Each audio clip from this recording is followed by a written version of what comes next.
ബ്രിട്ടീഷുകാർക്കെതിരെ കേരളത്തിൽ നൂറ്റാണ്ടുകൾ നീണ്ട സമരങ്ങൾ നടന്നിട്ടുണ്ട്. ഭൂപ്രഭുക്കന്മാരും നാടുവാഴികളും ബ്രിട്ടീഷുകാർക്കെതിരെ പട നയിച്ചത് നമുക്ക് സുപരിചിതമാണ്. എന്നാൽ ചരിത്രകാരന്മാർ അധികം ശ്രദ്ധ നൽകാതെ പോയ കൊളോണിയൽ വിരുദ്ധ കലാപമാണ് അഞ്ചുതെങ്ങ് കലാപം. ആറ്റിങ്ങൽ റാണിമാർ ഭരിച്ചിരുന്ന പ്രദേശങ്ങളിൽ ഉൾപ്പെട്ട തീരദേശമാണ് അഞ്ചുതെങ്ങ്. തൊഴിലാളികൾ ബ്രിട്ടീഷുകാർക്കെതിരെ ആദ്യമായി രംഗത്തിറങ്ങിയ സമരവും ഇതുതന്നെ. ആയുധശേഷി കൊണ്ടും ആൾബലം കൊണ്ടും അധികാരബലം കൊണ്ടും ഏറെ മുന്നിട്ടു നിന്ന ബ്രിട്ടീഷ് സാമ്രാജ്യത്വ ശക്തി ജനങ്ങൾ കയ്യൂക്കും തന്റേടവും മാത്രം ആയുധമാക്കി മുന്നേറി.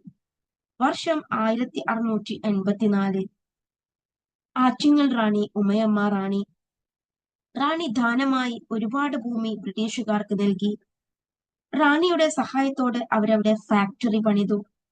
1690 അവരവിടെ കോട്ട പണിയുന്നു.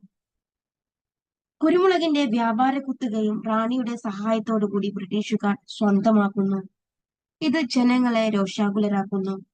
വർഷം 1697.